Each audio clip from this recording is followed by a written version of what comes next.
Salam saudaraku yang dikasihi Tuhan, seluruh umat-umat Tuhan dan seluruh pemirsa dimanapun saudara berada. Kita bertemu kembali di dalam kesempatan ini untuk kita mendengarkan dan belajar kebenaran firman Tuhan. Sebelum kita mendengar firman Tuhan, saya mau mengajak setiap kita untuk berdoa. Terima kasih ya Tuhan, kami bersyukur atas anugerah-Mu, kasih-Mu yang besar yang Tuhan telah nyatakan di dalam kehidupan kami. Oleh karena kasih-Mu kami telah ditebus, kami telah dipulihkan, kami telah diselamatkan, kami telah diampuni. Dan kami bersyukur atas segala apa yang Tuhan telah kerjakan di dalam hidup kami, sehingga kami boleh menjadi anak-anak Allah. Tuhan Yesus, sebentar lagi kami akan kembali mendengarkan firman-Mu. Berbicaralah kepada setiap kami, bimbing kami agar kami semakin hari semakin mengenal Tuhan. Tuhan, bentuk kami Tuhan seturut dengan kehendak-Mu. Dan hati kami siap untuk mendengarkan dan menerima firman Tuhan hanya di dalam nama Tuhan Yesus Kristus. Haleluya. Amin. Puji Tuhan. Salam saudaraku yang dikasihi Tuhan. Pada kesempatan ini kita bersukacita di mana pada hari ini sebagai umat-umat Tuhan dimanapun kita berada, kita boleh kembali memperingati dan merayakan, yaitu peristiwa yang sangat bersejarah, peristiwa yang luar biasa di dalam rangkaian iman kekristenan kita, yaitu tentang kenaikan Yesus Kristus. Untuk itu saudaraku yang dikasihi Tuhan, pada renungan firman Tuhan yang akan saya sampaikan pada kesempatan ini, tema firman Tuhan yang akan saya sampaikan yaitu pesan dan makna kenaikan Yesus. Saudara-saudaraku yang dikasihi Tuhan, peristiwa kenaikan Yesus ke sorga merupakan bagian terpenting di dalam iman Kristen. Karena peristiwa ini merupakan bagian yang tak terpisahkan dari misi karya penyelamatan Allah untuk kehidupan setiap kita. Peristiwa kenaikan Yesus ke sorga selalu kita peringati dan kita rayakan setiap tahunnya, yaitu 40 hari setelah Paskah dan 10 hari sebelum hari Pentakosta, di mana Roh Kudus dicurahkan kepada murid-muridnya. Saudara-saudaraku yang dikasihi Tuhan, setelah kebangkitan Yesus dari kematian, Yesus tidak langsung naik ke sorga. Namun Yesus masih berada di dunia selama 40 hari dan telah menampakkan diri, menyatakan diri, menunjukkan dirinya kepada murid-muridnya secara berulang-ulang, serta di sana mengajarkan mereka tentang kerajaan Allah. Setelah itu Yesus memberkati murid-muridnya dan kemudian terangkat ke sorga. Seperti yang disampaikan di dalam Kisah Para Rasul pasal 1 ayatnya yang pertama sampai dengan yang keempat. Kita akan sama-sama membuka Alkitab kita di dalam Kisah Para Rasul pasal 1 ayat 1 sampai dengan ayatnya yang keempat. Saya akan bacakan buat setiap kita, bagi umat-umat Tuhan yang ada di rumah bisa mengikuti pembacaan Alkitab yang akan saya bacakan. Demikian firman Tuhan. Hai Theophilus, dalam bukuku yang pertama aku menuliskan tentang segala sesuatu yang dikerjakan dan diajarkan Yesus sampai pada hari ia terangkat. Sebelum itu ia telah memberi perintahnya oleh Roh Kudus kepada rasul-rasul yang dipilihnya. Kepada mereka ia menunjukkan diri setelah penderitaannya selesai. Dan dengan banyak tanda ia membuktikan bahwa ia hidup. Sebab selama 40 hari ia berulang-ulang menampakkan diri dan berbicara kepada mereka tentang kerajaan Allah. Pada suatu hari ketika ia makan bersama-sama dengan mereka, ia melarang mereka meninggalkan Yerusalem dan menyuruh mereka tinggal di situ menanti janji Bapa. Yang demikian katanya, telah kamu dengar daripadaku, sebab Yohanes membaptis dengan air, tetapi tidak lama lagi kamu akan dibaptis dengan Roh Kudus. Itulah yang kemudian peristiwa Pentakosta. Saudara-saudaraku yang dikasihi Tuhan, di dalam ayat yang barusan kita baca di sana menjelaskan bahwa kebangkitan Yesus dari kematian dan kenaikan Yesus ke sorga adalah sebuah fakta dan kebenaran, seperti yang sudah tercatat di dalam Alkitab. Kebangkitan dan kenaikan Yesus telah membuktikan bahwa Dia hidup. Kebangkitannya dari kematian membuktikan bahwa sesungguhnya Yesus yang kita percaya, Yesus yang kita sembah, hidup untuk selama-lamanya. Dan di dalam ayat tadi yang barusan kita baca, di sana firman Tuhan katakan bahwa Ia telah berulang kali menampakkan diri kepada murid-muridnya, menampakkan diri kepada banyak orang. Bahkan juga dikatakan berbicara kepada mereka, berbicara langsung. Bahkan bukan hanya itu saudara, dikatakan di dalam ayat tadi saudara, bahwa Yesus makan bersama dengan mereka. Saudara-saudara, baik kebangkitannya maupun kenaikannya ke sorga telah disaksikan oleh banyak orang, sehingga ini menjadi kepastian di dalam keyakinan iman percaya kita kepada Tuhan Yesus Kristus, bahwa iman kita kepadanya bukanlah iman yang sia-sia, tetapi iman kita kepada Yesus adalah iman di dalam sebuah kepastian, iman di dalam sebuah kebenaran. Amin saudara. Saudaraku yang dikasihi Tuhan, demikian juga di dalam Injil Lukas pasal 24 ayatnya yang ke-50 sampai dengan 53. Di dalam perikop ini menceritakan peristiwa tentang kenaikan Yesus. Demikian firman Tuhan di dalam Lukas 24 ayatnya yang ke-50 sampai dengan 53. Demikian firman Tuhan. Lalu Yesus membawa mereka keluar sampai dekat Betania. Di situ Ia mengangkat tangannya dan memberkati mereka. Dan ketika Ia memberkati mereka, Ia terpisah dari mereka dan terangkat ke sorga. Mereka sujud menyembah kepadanya. Lalu mereka pulang ke Yerusalem dengan sangat bersukacita. Mereka senantiasa berada di dalam bait Allah dan memuliakan Allah. Puji Tuhan. Di dalam Lukas pasal 24 ayat 50 sampai dengan 53 ini merupakan ayat firman Tuhan yang menjelaskan bagaimana peristiwa kenaikan Yesus ke sorga. Ini terjadi setelah kebangkitannya dari kematian dan menjelang kenaikannya ke sorga. Yesus bersama dengan murid-muridnya dan membawa mereka keluar kota. Dan ini peristiwanya adalah setelah kebangkitannya saudara.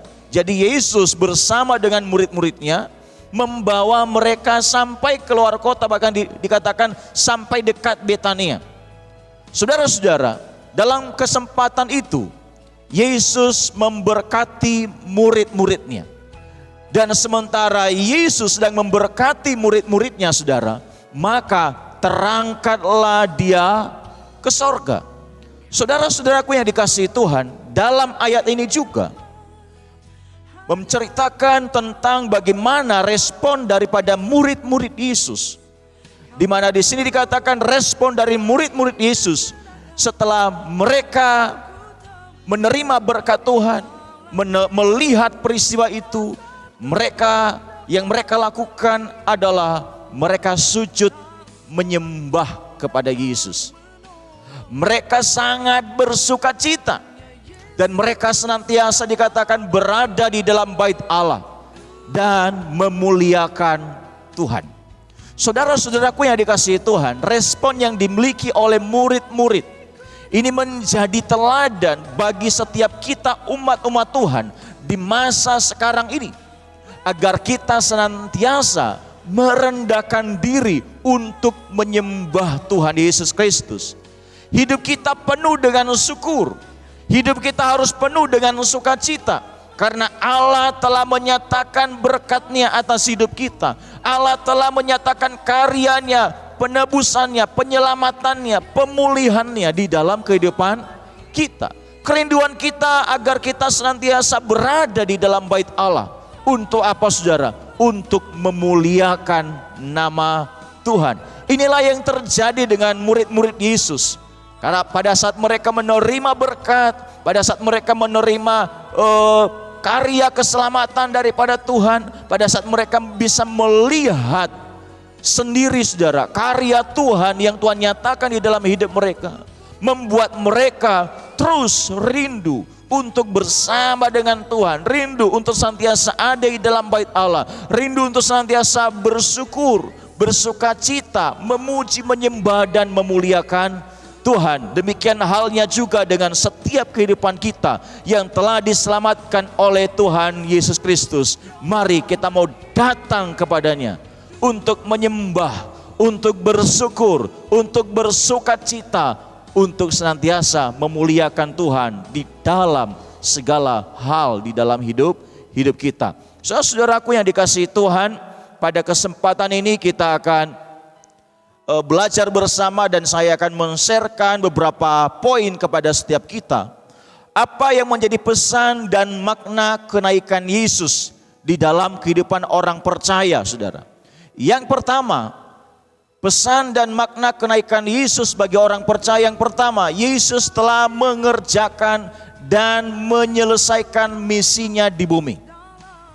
Misi Yesus ke dunia adalah untuk menyampaikan kabar baik, untuk menyampaikan berita Injil Kerajaan Sorga. Bahkan dikatakan untuk memberikan nyawanya di dalam hal menyelamatkan dan menebus dosa manusia. Kita akan lihat di dalam Injil Matius. Injil Matius pasalnya yang ke-9. Injil Matius pasalnya yang ke-9, ayatnya yang ke-35, saudara. Kita akan baca ayat ini, saudara. Demikianlah Yesus berkeliling ke semua kota dan desa. Ia mengajar dalam rumah-rumah ibadat dan memberitakan Injil Kerajaan Sorga, serta melenyapkan segala penyakit dan kelemahan.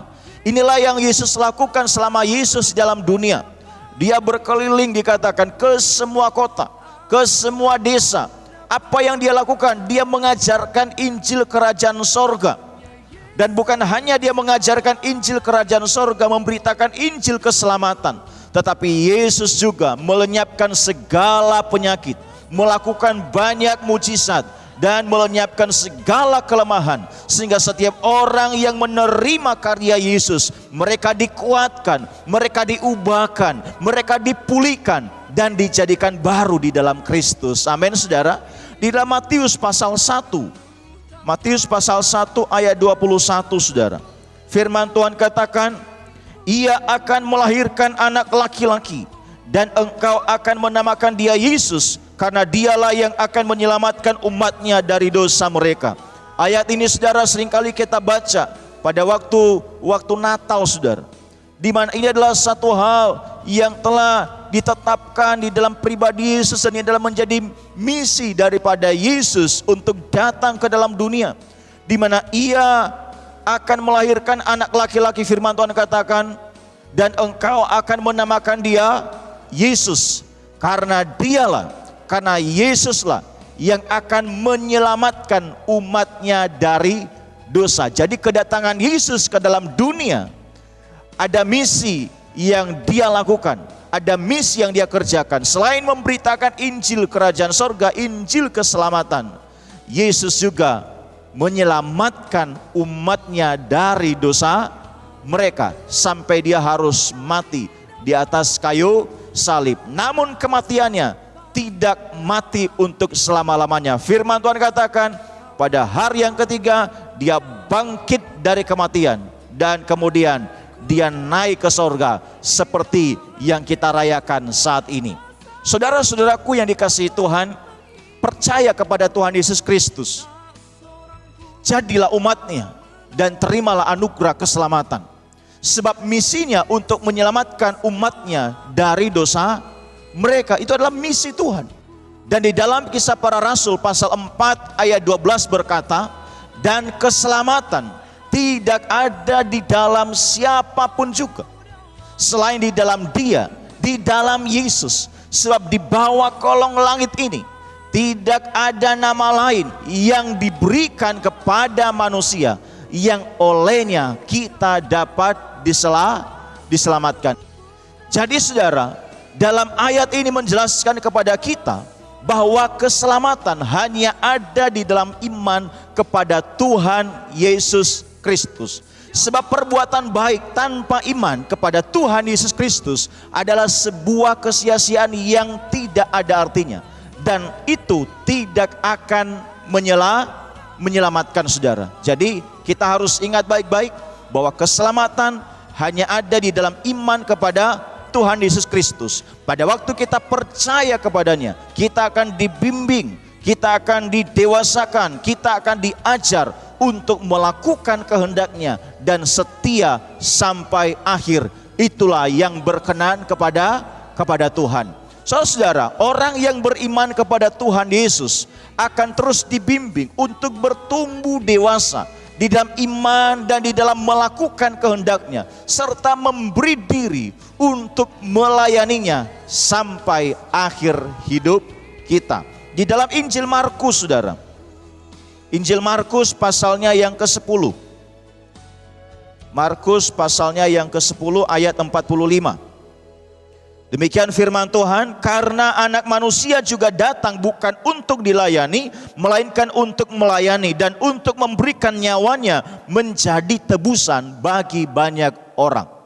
Saudara-saudaraku yang dikasihi Tuhan, Yesus telah menyelesaikan misinya dan telah meninggalkan banyak teladan di dalam kehidupan iman kita, agar kita juga mau memberi diri untuk melayani. Apakah itu melayani Tuhan? Apakah itu melayani sesama? Dan firman Tuhan juga katakan, kita diberikan tugas, yaitu untuk mengabarkan Injil Kerajaan Sorga, untuk mengajarkan firman Tuhan, untuk mengajarkan kepada setiap orang, agar setiap orang hidup di dalam segala perintah Tuhan. Di dalam Yohanes pasal 17, saudara, Yohanes pasalnya yang ke-17 ayatnya yang ke-4. Yohanes 17 ayatnya yang ke-4, demikianlah firman Tuhan, aku telah mempermuliakan engkau di bumi dengan jalan menyelesaikan pekerjaan yang engkau berikan kepadaku untuk melakukannya. Saudara, ini merupakan doa Yesus, di mana dia telah menyelesaikan pekerjaan misinya. Dan ketika Yesus disalib, kata-kata terakhirnya sebelum ia menyerahkan nyawanya, yaitu sudah selesai. Karena misinya telah selesai dikerjakannya, maka Yesus naik ke sorga. Jadi saudara, pesan dan makna kenaikan Yesus yang pertama, yaitu Yesus telah mengerjakan dan menyelesaikan misinya di bumi, yaitu untuk mengabarkan Injil Kerajaan Sorga dan untuk menyelamatkan umatnya dari dosa mereka. Yang kedua saudara, dengan Yesus naik ke sorga, maka Roh Kudus diutus untuk kita. Ya. Yang kedua, dengan Yesus naik ke sorga, Roh Kudus diutus untuk kita. Yohanes pasalnya yang ke-14. Yohanes pasalnya yang ke-14 ayat 18 dan 19, ayat 25 dan 26. Saya akan bacakan kepada kita. Aku tidak akan meninggalkan kamu sebagai yatim piatu. Aku datang kembali kepadamu. Tinggal sesaat lagi dan dunia tidak akan melihat aku lagi. Tetapi kamu melihat aku, sebab aku hidup dan kamu pun akan hidup. Ayat 25 dan 26, demikian firman Tuhan.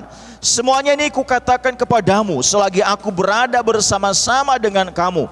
Tetapi penghibur, yaitu Roh Kudus yang diutus oleh Bapa dalam namaku, dialah yang akan mengajarkan segala sesuatu kepadamu dan akan mengingatkan kamu akan semua yang telah kukatakan kepadamu. Saudara-saudara, pada waktu perjamuan terakhir, Yesus dengan murid-muridnya, Yesus menjanjikan seorang penghibur bagi mereka, yaitu Roh Kudus, Roh Allah sendiri. Dan Roh Kudus dikatakan akan menyertai murid-muridnya sampai selama-lamanya. Saudara-saudaraku yang dikasihi Tuhan, Yesus berkata, aku tidak akan meninggalkan kamu seperti yatim piatu. Pada waktu dia nanti naik ke sorga, Yesus berkata kepada murid-muridnya, "Aku tidak akan meninggalkan kamu seperti yatim piatu." Namun Yesus katakan, "Aku akan memberikan kepadamu seorang penolong, penghibur, yaitu Roh Kudus." Dan Yesus juga berjanji bahwa akan datang kembali. Kita akan dapat melihat Dia karena Dia hidup, dan kita pun umatnya yang percaya akan hidup karena Dia telah menganugerahkan kepada kita kehidupan kekal sampai selama-lamanya, yaitu bagi setiap mereka yang percaya dan setia sampai akhir. Saudara, di dalam Yohanes 16 ayatnya yang ke-7. Yohanes 16 ayatnya yang ke-7. Demikian firman Tuhan, "Namun benar yang kukatakan ini kepadamu adalah lebih berguna bagi kamu jika aku pergi. Sebab jikalau aku tidak pergi, penghibur itu tidak akan datang kepadamu. Tetapi jika aku pergi, aku akan mengutus Dia kepadamu." Saudara, Roh Kudus, Roh penolong dan penghibur akan diutus kepada murid-muridnya setelah Yesus naik ke sorga. Roh Kudus inilah yang akan memampukan para murid dan kita semua untuk tetap setia dan semangat melayani Tuhan serta memberitakan Injil Kerajaan Sorga kepada semua orang. Saudara, Roh Kudus akan menginsafkan dunia akan dosanya sehingga hidup di dalam segala kehendak Tuhan. Mari saudaraku yang dikasihi Tuhan, izinkan Roh Kudus berkarya di dalam hidup kita, karena oleh kuasa Roh Kudusnya akan berikan kita kekuatan, penghiburan, keberanian dan hikmatnya di dalam kita mengerjakan tugas pelayanan kita, di dalam kita juga menjadi saksi Tuhan, memberitakan Injil Kerajaan Sorga. Yang ketiga saudara, pesan dan makna kenaikan Yesus. Dengan Yesus naik ke sorga, yang ketiga Tuhan Yesus memberikan amanat agung kepada gerejanya. Di dalam Matius pasalnya yang ke-28, Matius pasalnya yang ke-28 saudara, ayatnya yang ke-19 sampai dengan 21. Firman Tuhan katakan, "Karena itu pergilah, jadikanlah semua bangsa muridku dan baptislah mereka di dalam nama Bapa dan Anak dan Roh Kudus, dan ajarlah mereka melakukan segala sesuatu yang telah kuperintahkan kepadamu, dan ketahuilah aku menyertai kamu senantiasa sampai kepada akhir zaman." Saudara, sebelum Yesus naik ke sorga, Ia memberikan tugas amanat agung kepada murid-muridnya dan kepada setiap kita pada masa sekarang ini. Untuk apa saudara tugas itu? Tugas untuk memberitakan Injil kepada segala bangsa dan kepada semua orang. Pemberitaan Injil merupakan misi utama Yesus saat pelayanannya di dunia. Dan setelah Yesus naik ke sorga saudara, pemberitaan Injil menjadi misi utama dari gereja Tuhan. Di dalam Kisah Rasul pasal 1 ayatnya yang ke-8 juga, di sana firman Tuhan katakan, "Tetapi kamu akan menerima kuasa kalau Roh Kudus turun ke atas kamu, dan kamu akan menjadi saksiku di Yerusalem, di seluruh Yudea, Samaria, dan sampai ke ujung bumi." Saudara-saudaraku yang dikasihi Tuhan, setelah Yesus naik ke sorga dan Roh Kudus diutus ke dunia bagi umat-umat manusia, bagi umat-umat Tuhan, maka misi amanat agung menjadi tugas utama bagi gereja Tuhan atau orang-orang percaya. Nah, di dalam Yesus memberikan tugas amanat agung ini, Yesus tidak hanya sekedar memberi amanat agung, namun juga memperlengkapi orang percaya dengan kuasa Roh Kudus di dalam melakukan pelayanan pemberitaan Injil. Makanya saudara, kita bisa melihat bagaimana rasul-rasul Kristus yang dulu mereka penakut, yang dulu mereka tidak melakukan pelayanan yang luar biasa, setelah mereka menerima kuasa Roh Kudus, setelah mereka mengalami karya Roh Kudus dalam hidup mereka, mereka bisa memberitakan Injil dengan luar biasa. Petrus, Paulus, Yohanes dan yang lain-lain saudara, bagaimana mereka luar biasa dipakai Tuhan di dalam memberitakan Injil. Dan firman Tuhan katakan ada banyak jiwa-jiwa diselamatkan di dalam nama Tuhan Yesus Kristus. Saudaraku yang dikasihi Tuhan, pada masa sekarang ini sebenarnya sarana kita untuk memberitakan Injil itu semakin mudah dan jangkauannya semakin luas. Cuman yang menjadi pertanyaannya, maukah kita membagikan Injil Kerajaan Allah? Maukah kita membagikan kebenaran firman Tuhan dengan semua sarana-sarana yang ada di sekitar kita? Mari saudara, pergunakanlah setiap sarana tersebut untuk menjadi saksi Kristus, untuk bersaksi, untuk memberitakan Injil Kerajaan Sorga, untuk memberitakan kebenaran firman Tuhan, untuk menyampaikan kesaksian bagaimana hidup kita bersama dengan Tuhan. Saya bersyukur saudara, ada beberapa umat Tuhan dan pemirsa yang menyaksikan channel Viva TV ini. Yang saya lihat dan yang saya dengar selalu membagikan dan meneruskan kepada rekan yang lain setiap renungan firman Allah yang kami sudah share, yang kami sudah bagikan melalui channel ini. Saya percaya saudara, ini semua terjadi karena saudara ingin menjadi saksi Kristus. Saudara ingin membagikan lagi kabar baik, kebenaran firman Allah kepada yang lain.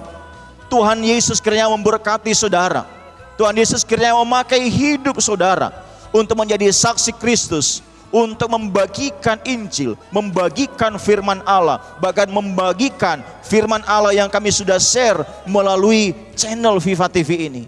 Kiranya setiap orang yang mendengarnya, setiap orang yang mungkin saudara membuka hatinya untuk Tuhan, mereka memperoleh kasih karunia Allah. Mereka dikuatkan, mereka disadarkan, mereka ditolong, mereka diubahkan, mereka dipulihkan oleh Tuhan. Bersyukurlah saudara, jikalau saudara dan saya diberikan kesempatan untuk kita masih bisa membagikan firman Tuhan kepada yang lain dengan sarana-sarana yang ada di dalam setiap kehidupan kita yang ada di sekitar kita saudara.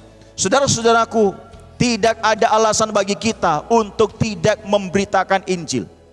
Manfaatkan dan maksimalkan sarana apapun untuk membagikan firman Allah. Dan jadilah berkat dimanapun. Amin saudara. Gunakanlah setiap media sosial yang ada. Apakah itu Facebook, apakah itu Instagram, apakah itu Line, apakah itu WhatsApp, apakah itu YouTube dan lain-lain saudara. Untuk apa? Untuk menjadi sarana pemberitaan Injil. Untuk membagikan kebenaran firman Tuhan. Mungkin pada saat engkau membagikannya dan orang itu membaca dan mendengarnya, itu merupakan kairos Tuhan di dalam hidupnya. Untuk itu saudara, jangan lalaikan tugas yang Tuhan berikan kepada kita, yaitu memberitakan Injil. Tetap semangat untuk menjadi saksi Kristus. Amin saudara. Yang keempat saudara, pesan dan makna kenaikan Yesus. Dengan Yesus naik ke sorga, ini merupakan bukti bahwa Yesus adalah Tuhan. Kita akan lihat di dalam Yohanes pasalnya yang ketiga saudara. Yohanes pasalnya yang ketiga, ayatnya yang ke-13. Demikianlah firman Tuhan, tidak ada seorang pun yang telah naik ke sorga selain daripada Dia yang telah turun dari sorga, yaitu Anak Manusia. Pesan dan makna kenaikan Yesus yang keempat, di mana Yesus naik ke sorga, ini membuktikan bahwa sesungguhnya Yesus adalah Tuhan. Sorga adalah tempat kediaman Tuhan. Dengan Yesus naik ke sorga saudara, dengan Yesus naik ke sorga memberikan makna dan bukti serta meneguhkan iman percaya kita bahwa Yesus adalah Tuhan. Yesus sendiri berkata bahwa tidak ada seorang pun yang telah naik ke sorga selain daripada Dia yang telah turun dari sorga, yaitu Tuhan Yesus Kristus. Saya percaya karena Yesus dari sorga dan tahu jalan ke sorga, maka saya percaya juga bahwa setiap orang-orang yang percaya dan setia di dalam kehendaknya, suatu saat akan ada bersama-sama dengan Dia di dalam kerajaan sorga. Karena itulah janjinya bagi setiap orang yang percaya. Amin saudara. Yesus adalah Tuhan. yang berkediaman di sorga, namun mau datang ke dunia untuk menyelamatkan manusia yang berdosa, untuk menyelamatkan setiap kita, saudara. Dan setelah ia selesai dengan misi penyelamatan tersebut, maka Yesus pun kembali ke sorga. Jadi saudara, kenaikan Yesus ke sorga sebagai bukti bahwa dia adalah Tuhan, dan sebagai salah satu bukti akan keilahiannya. Bersyukurlah jika kita telah diselamatkan dan percaya kepada Tuhan Yesus Kristus, Tuhan yang hidup, Allah yang berkuasa, Allah yang menyelamatkan kita. Amin, saudara. Saudaraku yang dikasihi Tuhan, yang kelima, pesan dan makna kenaikan Yesus. Dengan Yesus naik ke surga, Yesus menyediakan tempat bagi umatnya.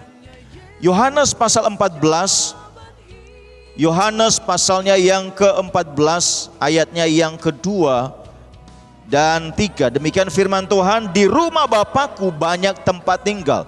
Jika tidak demikian, tentu aku mengatakannya kepadamu. Sebab aku pergi ke situ untuk menyediakan tempat bagimu. Dan apabila aku telah pergi ke situ dan telah menyediakan tempat bagimu, aku akan datang kembali dan membawa kamu ke tempatku, supaya di tempat di mana aku berada, kamu pun berada. Wow, indahnya luar biasa. Janji Tuhan diberikan bagi umat-umatnya.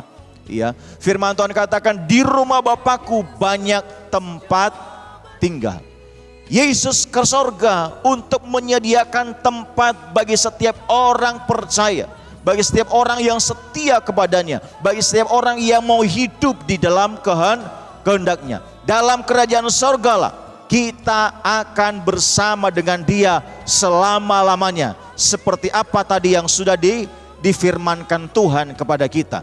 Di dunia ini hanyalah tempat kita sementara yang penuh dengan pergumulan, penuh penderitaan, penuh perjuangan. Hanya di sorgalah tempat yang kekal, tempat yang aman dan damai, di mana di sorga tidak ada penderitaan, tidak ada lagi pergumulan, tidak ada susah, tidak ada sakit. Di sorga sana yang ada adalah sukacita kekal selama-lamanya. Amin, saudara. Tetaplah setia kepadanya, agar kita juga bersama dengan dia selama-lamanya. Seperti firman-Nya berkata, supaya di tempat di mana aku berada, kamu pun berada.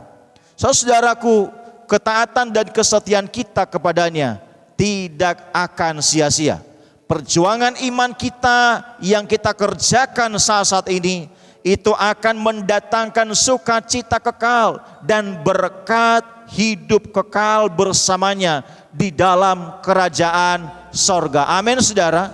Yang keenam, saudara, yang keenam, pesan dan makna kenaikan Yesus. Dengan Yesus naik ke sorga, Yesus juga menyampaikan pesan kepada kita, dan firman Allah juga mencatat, mengajarkan kepada kita, dengan Yesus naik ke sorga, Yesus akan datang kembali. Dia berjanji dia akan datang kembali. Kita akan lihat di dalam Kisah Para Rasul pasalnya yang pertama ayat 9 sampai dengan ayatnya yang ke-11. Demikianlah firman Tuhan. Sesudah ia mengatakan demikian, terangkatlah ia disaksikan oleh mereka, dan awan menutupnya dari pandangan mereka. Ketika mereka sedang menatap ke langit waktu ia naik itu, tiba-tiba berdirilah dua orang yang berpakaian putih dekat mereka, dan berkata kepada mereka, hai orang-orang Galilea, mengapakah kamu berdiri melihat ke langit? Yesus ini yang terangkat ke surga meninggalkan kamu, akan datang kembali dengan cara yang sama seperti kamu melihat dia naik ke sorga. Wow, luar biasa. Di dalam Kisah Rasul pasal 1 ayat 9 sampai 11 ini mengatakan bahwa pada saat Yesus terangkat ke sorga, itu disaksikan oleh murid-muridnya. Dan firman Tuhan juga berkata bahwa Yesus yang terangkat ke sorga akan datang kembali dengan cara yang sama seperti pada saat dia naik ke sorga. Tuhan Yesus akan datang kembali untuk menjemput umat kepunyaannya. Dan selain itu, saudara, Dia juga akan datang kembali untuk menghakimi manusia serta memerintah di dalam kerajaannya. Tuhan akan datang kembali, saudara, sebagai raja dan hakim yang adil. Di dalam Wahyu pasal 22, saudara, Wahyu 22 ayatnya yang ke-7, firman Tuhan katakan, sesungguhnya aku datang segera, berbahagialah orang yang menuruti perkataan-perkataan kitab ini, saudara. Saudara, di dalam ayat yang tadi barusan kita baca, kedatangan Yesus kembali merupakan bagian daripada iman percaya kita. Dan kedatangan Yesus kembali merupakan sebuah kepastian seperti yang telah tercatat di dalam firman-Nya. Kedatangan Yesus kembali ke dunia merupakan hal terpenting di dalam akhir zaman. Tanda-tanda zaman, tanda-tanda kedatangannya sudah banyak yang tergenapi, sudah banyak yang sudah terjadi, saudara. Untuk itu, saudara, umat-umat Tuhan dimanapun saudara berada, persiapkan dirimu, nantikan Dia, dan sambutlah kedatangannya dengan percaya sungguh-sungguh, dengan taat melakukan kehendak-Nya, dan dengan setia sampai akhir hidup kita. Amin, saudara. Yang ketujuh, saudara, pesan dan makna kenaikan Yesus. Dengan Yesus naik ke surga, segala yang dibuatkan di dalam Alkitab digenapi dan dapat dipercaya kebenarannya. Kita akan melihat di dalam kitab Mazmur, saudara. Mazmur pasal yang ke-68. Mazmur pasalnya yang ke-68 ayatnya yang ke-19. Demikian firman Tuhan, Engkau telah naik ke tempat tinggi, telah membawa tawanan-tawanan, Engkau telah menerima persembahan-persembahan di antara manusia, bahkan dari pemberontak-pemberontak untuk diam di sana, ya Tuhan Allah. Saudara-saudaraku yang dikasihi Tuhan, kenaikan Yesus ke surga merupakan penggenapan nubuatan di dalam firman Tuhan, seperti yang telah disampaikan di dalam kitab Mazmur pasal 68 ayat 19 yang barusan tadi kita baca. Dikatakan, Engkau telah naik ke tempat tinggi, telah membawa tawanan-tawanan, Engkau telah menerima persembahan-persembahan di antara manusia, bahkan dari pemberontak-pemberontak untuk diam di sana, ya Tuhan. Dan Rasul Paulus pun, saudara, mengutip ayat ini untuk disampaikan kepada jemaat yang ada di Efesus, di mana dengan tulisan daripada Rasul Paulus ini memberikan satu peneguhan bahwa di dalam pribadi Yesus yang telah dibuatkan itu telah digenapi. Jadi segala hal yang dibuatkan di dalam Alkitab telah digenapi dan dapat dipercaya karena telah terbukti kebenarannya. Di dalam Efesus pasalnya yang keempat, saya mengajak saudara untuk membuka di dalam Efesus pasal yang keempat ayatnya yang ke-8 sampai dengan 10. Demikian firman Tuhan, itulah sebabnya kata Nats, tatkala ia naik ke tempat tinggi, ia membawa tawanan-tawanan, ia memberikan pemberian-pemberian kepada manusia. Bukankah ia telah naik? Berarti bahwa ia juga telah turun ke bagian bumi yang paling bawah. Ia yang telah turun, ia juga yang telah naik jauh lebih tinggi daripada semua langit untuk memenuhkan segala sesuatu, saudara. Saudaraku yang dikasihi Tuhan, di dalam ayat yang tadi barusan kita baca, saudara, di mana di sana memberikan satu peneguhan kepada iman kita bahwa sesungguhnya apa yang dinubuatkan di dalam Alkitab telah tergenapi dan dapat dipercaya kebenarannya.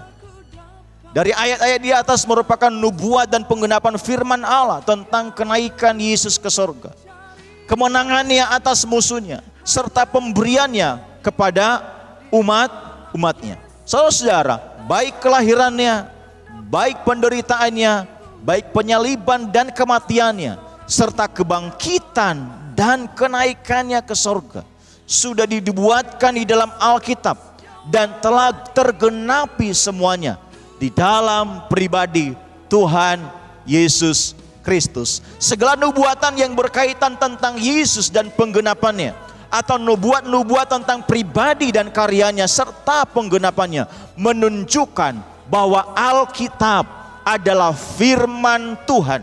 Kebenaran Allah dan nubuatannya dapat dipercaya sebagai kebenaran yang mutlak, yang tidak bisa ditawar-tawar lagi. Amin saudara. Saudara-saudaraku yang dikasihi Tuhan, pesan dan makna teologis dari kenaikan Yesus adalah untuk menggenapi dan menunjukkan kemuliaan dan kekuasaan Tuhan Yesus Kristus yang mengatasi segalanya. Melalui kenaikannya, Yesus menyatakan bahwa Dia adalah Raja di atas segala raja, Tuhan di atas segala Tuhan, sehingga di dalam kemuliaannya Ia memerintah dan memelihara seluruh ciptaannya.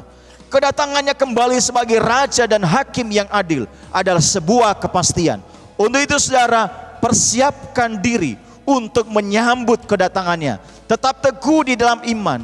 Di dalam iman percaya kita kepada Tuhan Yesus Kristus. Sampai pada waktunya Dia menjemput kita semua umat-umat pilihannya di dalam sukacita, di dalam keselamatan yang Tuhan telah anugerahkan di dalam kehidupan kita. Amin saudara. Mari kita berdoa. Terima kasih ya Tuhan, kami bersyukur atas kebenaran firman-Mu yang sudah kami dengar, yang sudah kami ajarkan kepada setiap umat-umat Tuhan pada saat ini. Tuhan kiranya memberkati firman-Mu, biarlah ini menjadi pegangan hidup kami, pegangan iman kami, bahwa di dalam Engkau ada kepastian, di dalam Engkau Tuhan ada keselamatan, di dalam Engkau ada kebenaran Bapa. Tuhan, biarlah Engkau yang meneguhkan setiap kami yang mendengar firman ini. Bahkan juga Tuhan, kami mau melakukan tugas kami, yaitu untuk mengerjakan amanat agung Tuhan Yesus Kristus, untuk mengabarkan firman Allah, untuk mengabarkan Injil Kerajaan Sorga kepada segala bangsa, kepada semua orang. Dengan apa yang kami bisa lakukan, dengan apa yang kami bisa kerjakan, dengan sarana yang ada di sekitar kami Tuhan, kami mau pergunakan Tuhan untuk memuliakan Engkau, untuk memberitakan Injil Kerajaan Sorga. Engkau pakai hidup kami, Engkau urapi hidup kami Bapa. Terima kasih ya Tuhan, Engkau bentuk kami Tuhan untuk menjadi serupa dengan Kristus. Engkau ajar kami Tuhan dari waktu ke waktu, agar kami senantiasa hidup di dalam segala kehendak Allah. Terima kasih Tuhan, Engkau memberkati seluruh umat-umat-Mu, seluruh pemirsa yang mendengarkan firman-Mu. Biarlah mereka memperoleh kasih karunia Allah, Tuhan yang menyelamatkan setiap kami, Tuhan yang memulihkan kami, Tuhan yang mengubahkan kami, Tuhan yang meneguhkan kami, Tuhan yang menyembuhkan kami, Tuhan yang menolong kami, Tuhan yang menyatakan kuasa-Mu di dalam hidup kami. Dan ini akan menjadi kesaksian bahwa Yesus adalah Tuhan yang berkuasa atas segala sesuatu. Terima kasih ya Tuhan, kami berdoa dan mengucap syukur hanya di dalam nama Tuhan Yesus Kristus. Haleluya. Amin. Puji Tuhan, demikianlah firman Tuhan yang saya sampaikan kepada setiap kita pada kesempatan ini. Dimanapun saudara berada, apapun yang saudara alami, percayalah bahwa Yesus adalah jawaban di dalam hidup kita. Amin saudara. Tuhan Yesus memberkati.